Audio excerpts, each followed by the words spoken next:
Okay, we are going to start our last section in chapter 10 today, Volume of Prisms.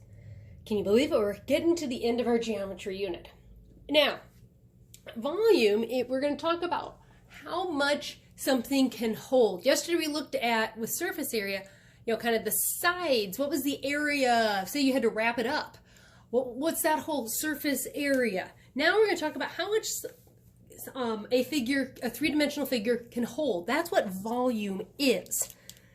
Or in other words, volume of a solid is the amount of space the solid occupies. And we measure it in cubic units. Or we could say something like units cubed. We put a 3 instead of a 2 because we're multiplying 3 dimensions together. Now we're going to focus on rectangular prisms today, just like we focused on surface area of rectangular prisms. And we say it's length times width times height. V, for volume, equals L times W times H. So remember yesterday in surface area when we did that formula, we labeled the length, the width, and the height? Guess what? We're going to do exactly the same thing today, although we're going to use the formula a little, well, it's a different formula, so we're going to do a little bit different math with it, but that will give us our volume. That's why I kind of did both of those, did surface area that way, because then it matches up with volume a little bit more. All right, now let's just take a look at the example here. But we're going to remember length times width times height. An office supply store ships storage cubes in rectangular boxes, stacked as they show it at the right. How many cubes will fit in the shipping box? Well, we could kind of try and count them. But let's say it's a huge amount. We couldn't count that. So instead, we're going to figure out what's the length, the width, and the height.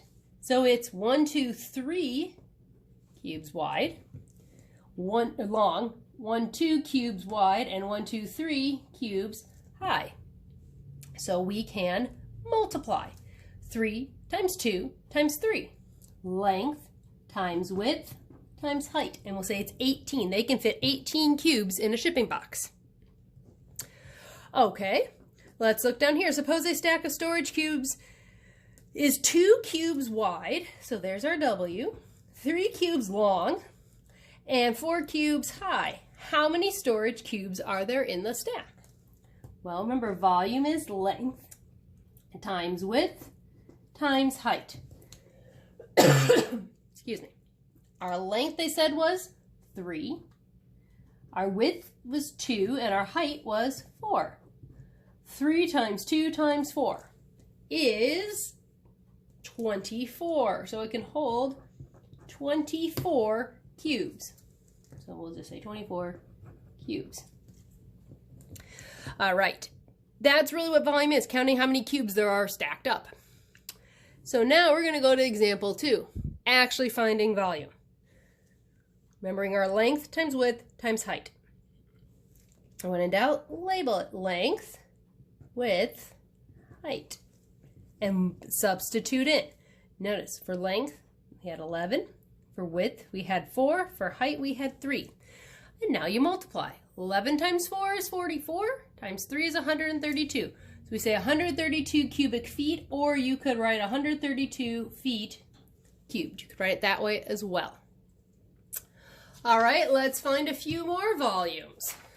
One sheet out, new sheet in. All right, so let's take a look here. Find the volume of the rectangular prism. Remember, well, I'll just write it up here. Volume is length times width times height. So let's label our length, our width, and our height and multiply. Length, width, height. So volume is our length, 12, times our width of 6, times our height of 9. 12 times 6 times 9. What does that equal? 12 times 6 is 72. 72 times 9 is 648 centimeters cubed. Don't forget your units. It's really important. Remember, it's volume, it's units cubed.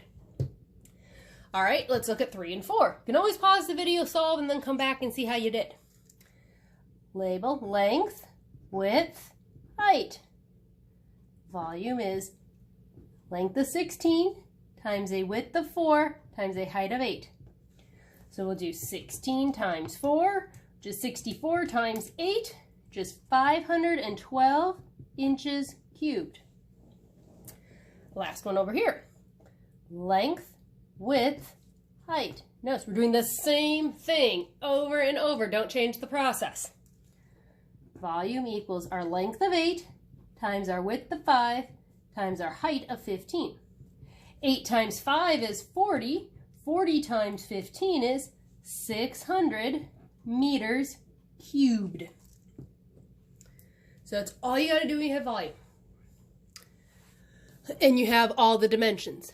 But what happens if you are missing dimensions, like we have in example 3? We did this with area too. You were given the area in one of the dimensions, you had to find the other one. Well, same thing here with volume. You're going to be given the volume in 2 of the dimensions, find the third. So a child's sandbox is a rectangular prism that is 36 inches long, 30 inches wide, and the volume is 6,480 cubic inches. How deep is the sandbox, or what's the height? Write out your formula, plug in what you have. Volume 6,480, length 36, width 30, height, we don't know. Now, first we multiply. If we have something on the same side that we can multiply together, we do that. So let's multiply. 36 times 30 is 1,080.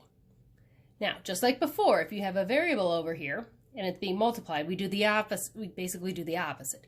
We take our volume and we do volume and divide it by what we have. So 6,480 divided by 1,080 gives us a height of 6. So the depth of the pool, or in this case, I really think it's more like the depth of the sandbox, silly math book, a typo, is 6 inches. Let's do a couple more. Do them together, or if you want to pause and try it and check your work, you can do that too. So, volume is 80, height is 8, length is 5. That means we need to figure out what's the width. Volume equals length times width times height. Volume is 80. Write out your formula, plug it in. 80. We know the length is 5, we don't know the width, and we know the height is 8. Remember we said we multiply together anything that's on this side with the dimensions that we can. So we have 80 equals 40 times W. And then we take our volume and divide it by what we do know. 80 divided by 40 is what? That's right, it's 2. So our width is 2 meters. Notice when it's one single dimension, we don't cube anything because we already had our cubic units there. All right, let's try it over here. Volume 150, height 100, or height is 10, width is 3, so that means we don't know what our length is. Volume equals length times width times height. Volume 150, length we don't know, times width of 3 times a height of 10. Multiply what you can on the right side. 150 equals 30 times the length. I typically put the number before the variable. Then we say our length is going to be equal to our volume divided by the dimensions that we did have. So what's 150 divided by 30? That's right, our length is 5 inches. All right, last one, number 7. Let's slide this over just a bit. There we go. Volume equals length times width times height. We have a volume of 1,200 yards. See, you can say cubic yards. A width of 25 yards, a length of 8 yards, and we have an unknown height. So length is 8, width is 25, height we don't know. Plugged it all in. We multiply now. 8 times 25, that should be something like 200 because that sounds like 20. They're 8 quarters and $2.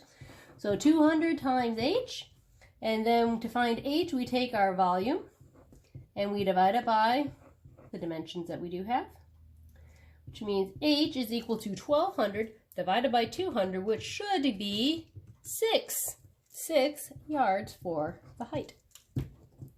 So over and over, you're identifying length and width and height and volume and just using them however you need to within that formula. All right, happy practicing.